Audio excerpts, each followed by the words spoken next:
Hello everyone, welcome. Myself Jayshree and I belong to Department of Electrical and Electronics Engineering of Rajagiri School of Engineering and Technology. Today's topic is induction type energy meter and this is lecture 20 for EE216 Electrical Engineering for Applied Electronics and Instrumentation, and this topic belongs to module 6 part 6. Now, we will be discussing single phase induction type energy meter, a brief introduction into the topic, and we will discuss what one unit is, the constructional details of single phase induction type energy meter, its working principle, merits behind single phase induction type energy meter, tampering and security, and we will see electronic and smart energy meters. An overview. Okay. Now, induction type energy meter comes under secondary type instrument. Broad classification, you are having absolute instruments and secondary instruments. Indicating, integrating and recording comes under secondary instruments. So, induction type energy meter works upon the principle of Faraday's laws of electromagnetic induction, and these instruments are used for AC measurements. It finds widest application, induction principle find its widest application as an energy meter. Now it is invariably used to measure the energy consumed in any AC circuit, whether it is single phase or three phase, for a prescribed period where supply voltage and frequency are constant. Single phase supply voltage 230 and 50 Hertz, three phase 450. So wherever you are having constant supply voltage and frequency, and if you want to measure energy, you can go for induction type energy meter. Now you know it's an integrating type instrument. It evaluates and adds together. That's the meaning of integration. So energy meter is an integrating instrument which evaluates and adds together or integrates all the instantaneous power values so that the total energy used over a period is thus known. You know energy is power into time. So power into the prescribed time will give you the energy consumed for that prescribed time. Now we will see what is one unit. You are quite familiar with the term one unit. One unit is equal to 1 kWh. Electrical utilities install these meters. Where they install? At consumers' premises. Actually, this unit belongs to the supply authorities. What's the very purpose? To evaluate the electrical usage for the purpose of billing. Now, different types of consumers are there. Domestic consumers, industrial consumers, and commercial consumers. And depending upon their power requirement, sometimes at some premises they will be using single phase, otherwise three phase. If large amount of power consumption is there, they have to go for three phase energy meter. But here we will be discussing the same principle is applicable for three phase. We will be discussing single phase energy meter. Now reading is taken, you are quite familiar, reading is taken once during a billing period. The billing period can be 1 month or 2 months, and the billing unit is kWh or unit. If one uses 1 kilowatt in 1 hour duration, 1 kilowatt into 1 hour is 1 kilowatt hour, and that is 1 unit. So 1 unit of energy gets consumed. So we'll say if one uses 1 kilowatt in 1 hour duration, 1 kWh or 1 unit of energy gets consumed. So moving on to construction. So we'll be discussing about the single phase energy meter, and it has the following parts. The main parts, you are having the driving mechanism, the mechanism which drives the moving system. Second, you are having the moving system, and you are having the braking system which provides the controlling torque, and the recording mechanism which records the amount of energy consumed. So the figures 2 shows the side view. You can see two magnets over here, shunt magnet as well as series magnet, which provides the driving system. And in this diagram, this is the shunt magnet which is of E-shaped, and the U-shaped one is a series magnet. And on the central limb, you can see the winding provided on the shunt magnet, and here you can see the winding present on the U-shaped magnets on both limbs. Here you can find the winding only in the central limb, but here you can find the windings present on both limbs of the U shape. So these two forms the driving system. Now the moving system, you can see between these two magnets, this is one aluminum non-magnetic conducting disc, usually made up of aluminum. So this is the conducting disc, and it is the moving system is provided by the spindle. You can see through the center, you can see the spindle, and the braking system is provided by a braking magnet. So these two are electromagnets, while this is a permanent magnet, one acting as a north pole and one acting as the south pole. Between these two poles there is a small air gap, and between the air gap the disc is rotating.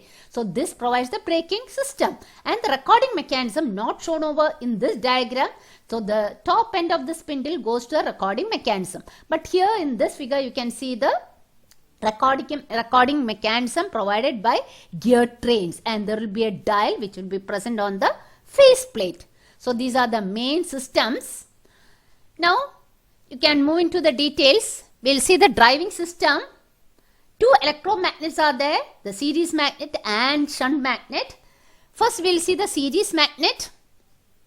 It consists of U-shaped laminations, and it is made up of silicon steel arranged to form a core. It is made up of thin laminations. So this is my series magnet. So being U-shaped, it has got two limbs, a coil of thick wire having few turns. Very important, since you can see, since the same load current passes through this coil, it should be made up of thick wire, and it is made up of few turns and wound on both legs of the U-shaped magnet, and it is called the current coil. Why it is called current coil? Because you know current measuring instruments are connected in series. This coil is also connected in series with the load, so this coil is otherwise commonly known as the current coil. Now the current coils are connected in series with the circuit, or we can say it is connected in series with the load, and the same load current passes through it. Now being an electromagnet, it produces a magnetic field proportional to and in phase with the load current. So this being an electromagnet, it produces a magnetic field proportional to a flux will be produced. Let me call this as ICC, current flowing through the current coil. That ICC produces a magnetic flux, and the magnetic field is proportional to and in phase with the load current. So see, have a look at the current coil. Now let us see the shunt magnet. Shunt magnet is of M shape, and again it is made up of thin laminations of silicon steel assembled to form a core. Now rather than being a thick one, here it is made up of a thin wire having more number of turns, and it is wound on the central limb. And the specialty of this coil is that it is highly inductive. It is highly inductive in nature, so the current lags behind the voltage by a large angle. Now on the same central limb, you can see adjustable copper bands. You are familiar with shading bands. In shaded pole single phase induction motor, similarly you can see shading bands present on the central limb, and it is adjustable also. So adjustable copper bands called shading bands are provided on the central limb. What's the very purpose? In order to have 90-degree phase displacement with the magnetic field set up by the shunt magnet and the supply voltage. So let me call this current as IPC. So IPC should lag behind the voltage by almost 90 degree, and the angle can be adjusted by adjusting the position of the shading bands. Now this coil is connected across, similar to any voltage measuring instrument. You can see trace the circuit, it is connected across, and it is known as potential coil or pressure coil, or it can be called as a voltage coil. So this measures the voltage aspect, and this current measures the current aspect. Okay. So these two forms the driving system. Now let us see the moving system. So you had seen the spindle, and onto the spindle there is a light aluminum disc, and the specialty of this disc is that it should be non-magnetic and it should be a conductor. So aluminum can be used or copper can be used. Generally lightweight aluminum disc is being used, and it is mounted on a vertical spindle placed in the gap between the two magnets. You can see placed between the gaps between the shunt magnet and the series magnet. Supported on a sapphire cap at the bottom and held in position by a pivot at the top. A pinion engages the spindle with the registering mechanism. You can see the previous diagram, figure number 2. On the top you can see the gear mechanism for the recording mechanism. A pinion engages the spindle with the registering mechanism. As the load starts consuming power, the disc slowly starts rotating, and several rotations of the disc indicates the power consumption in particular interval of time. Power into time will give you energy. So once more, as the load starts consuming power, the disc slowly starts rotating, and several rotations of the disc indicates the energy consumed. That means power consumption in particular interval of time. Now, suppose the energy meter registers less energy than the actual energy consumed in the circuit, then the speed of the disc has to be increased, which is obtained by shifting the braking magnet near the center of the disc or vice versa. So this is a braking magnet which we'll see in the next slide. So if the energy meter registers less energy than the actual energy consumed, the speed of the disc has to be increased. The speed of the moving system has to be increased, which is obtained by shifting the braking magnet near to the center or vice versa. Now every meter will have a meter constant, usually designated as K, and it will be imprinted on the faceplate. In most of the cases, it will be printed on the faceplate, and sometimes you will be having it as 150 revolutions per kWh, or in some meters you can find it as even 900 revolutions per kWh, and that value is called the energy meter constant.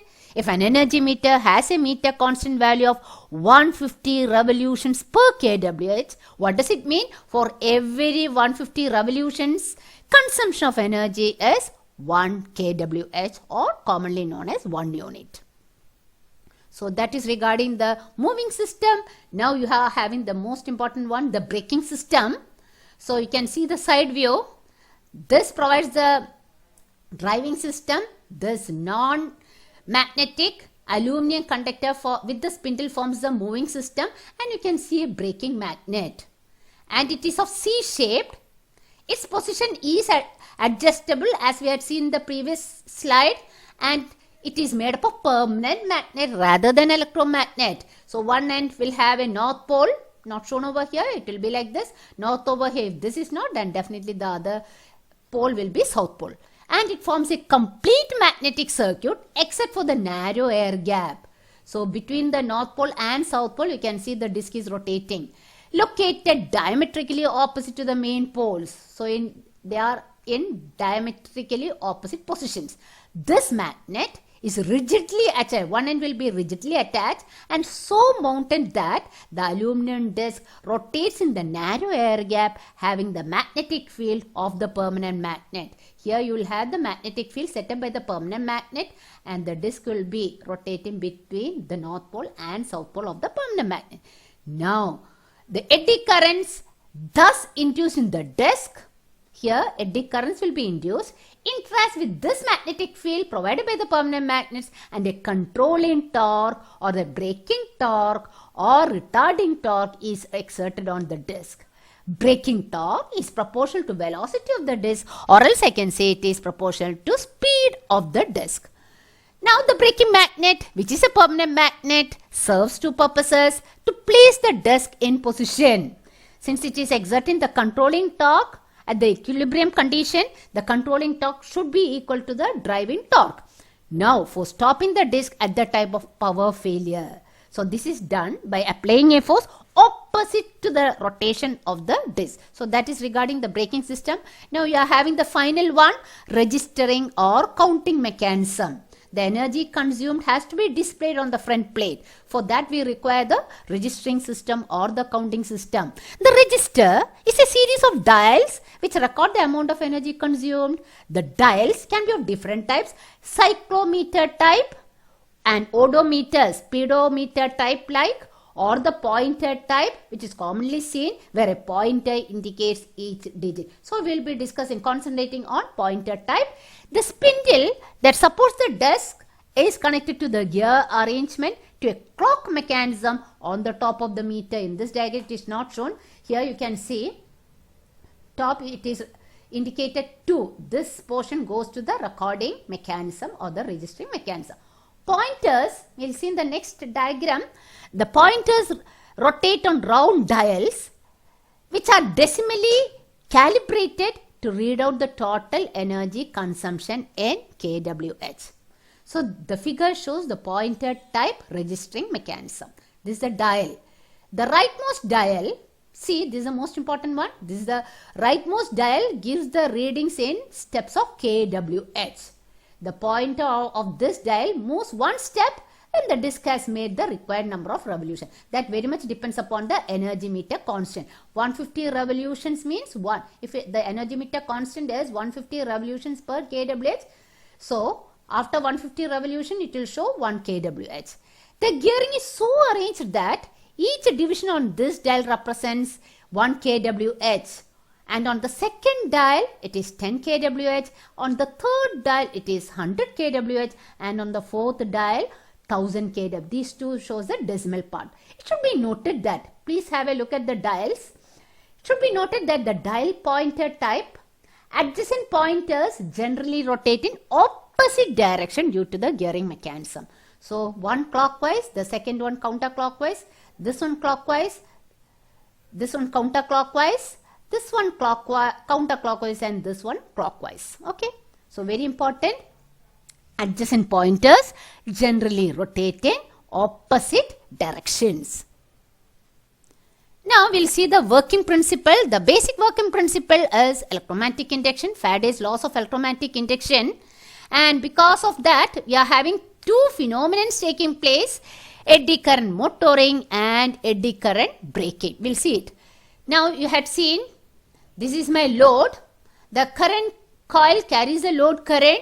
We can call it as ICC, and the pressure coil carries a current which is proportional to voltage, and shading bands are arranged on the pressure shunt magnet. That means the current through the pressure coil and current through the current coil will have a phase difference of 90 degree.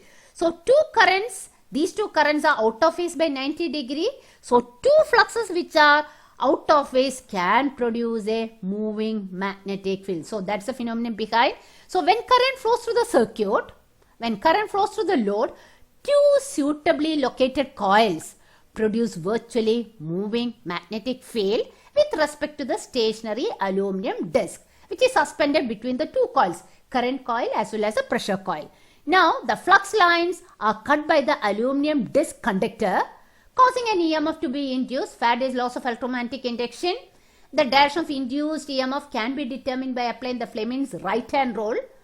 Because of that induced EMF, since this is a conductor, circulating current will be set up in the disc, and we call that current as the eddy current.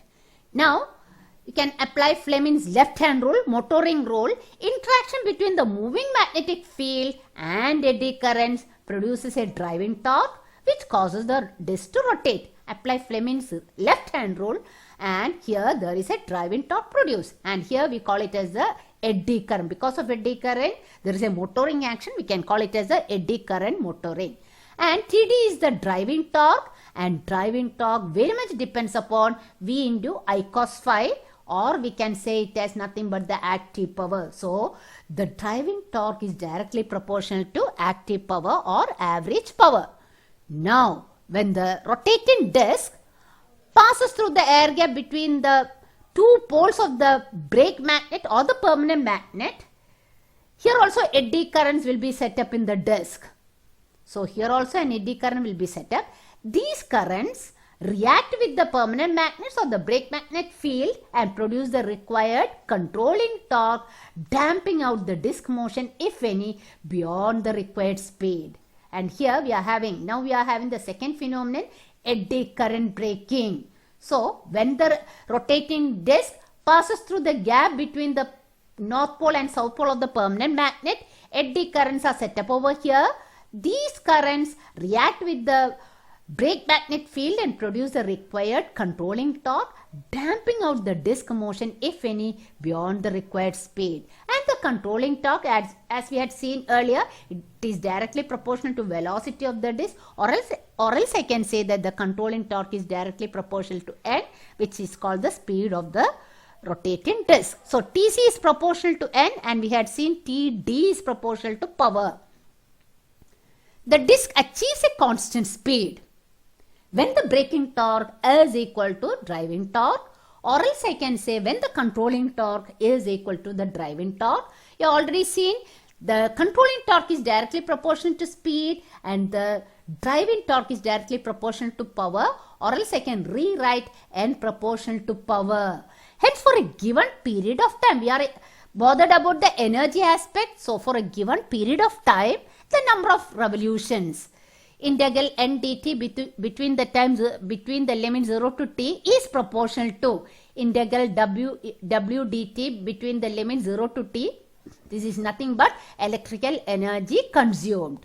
So for a given period of time, the number of revolutions is directly proportional to electrical energy consumed. And the gear trains and the register mechanism thus integrate the total power over the time and indicates on the dials, which is our registering mechanism. Now, we are having so many merits for induction type energy meter: simple in operation, high torque to weight ratio, it is cheap, correct registration even at low power factor, and unaffected by temperature variation. So these are the merits of induction type energy meter. It has got a significant demerit, and it is tampering and affecting the security. Now this type of induction type energy meter has been removed by the supply authorities mainly due to the tampering of consumers. Attaching a magnet outside the energy meter is the most common tampering method. The use of combination of capacitance and inductive load also result in reduction in rotor speed. Rotor speed reduction means reduction in power or reduction in energy or reduction in units. So utilities now install electronic type energy meter, or even they can go for the smart energy meter as a security measure to avoid tampering. So tampering cannot be done on electronic type as well as smart energy meter. Nowadays, induction type energy meters has been replaced with electronic energy meter in domestic, industrial as well as commercial establishments. The most modern meters can store up the previous value with time. Time stamping is there with time and date as well as the date stamping. So tampering is avoided in the smart meter as well as electronic meter. Utilities install remote reporting meters to detect tampering. Now, just an insight into the electronic energy meter which you find in your house. The major feature of electronic meter other than power usage measurement is that it can display the energy usage on an LED or LCD. It's more user friendly. In some advanced meters, the readings can be transmitted to remote areas. It can also record the amount of energy usage during peak hours and off-peak hours. It can also record the parameters of supply and load like voltages, reactive power, instantaneous rate of usage demand, power factor, maximum demand, etc. etc. So it can also be called as a TOD meter, time of day. Now you can see the last type, the most modern type, smart energy meters. In smart meters, communication both the direction. Utility to customer and customer to utility is possible. Customer to utility communication include parameter values, consumption of energy, alarms if any, etc. Utility to consumer communication include disconnect or reconnect instructions, automatic meter reading system, that is the most important advantage, upgrading of the software of the meter, etc. Now, for communication you require modems. So, modems are implemented in this meter to communicate easily. Communication system includes not only the modems, it includes fiber cable, power line communication. That means communication through the same electrical distribution line. That is called the power line communication. The communication can even be wireless or through telephone networks, etc. So that is smart energy meter. So according to syllabus, the electronic type and smart energy meters are not included, but I just gave you a small insight into the two modern types of energy meter. Now the reference books, Electrical Measurements and Measuring Instruments by R.K. Rajput, very nice book. A Course in Electronic and Electrical Measurements and Instrumentation by J.B. Gupta. And I have listened to the video presented by Professor Abhishek Chatterjee of IIT Kharagpur. NOC means NPTEL online course, Electrical Measurement and Electronic Instrument, lecture 28 and 30. So that is all regarding induction type energy meter, that too single phase. Thank you. Have a good day.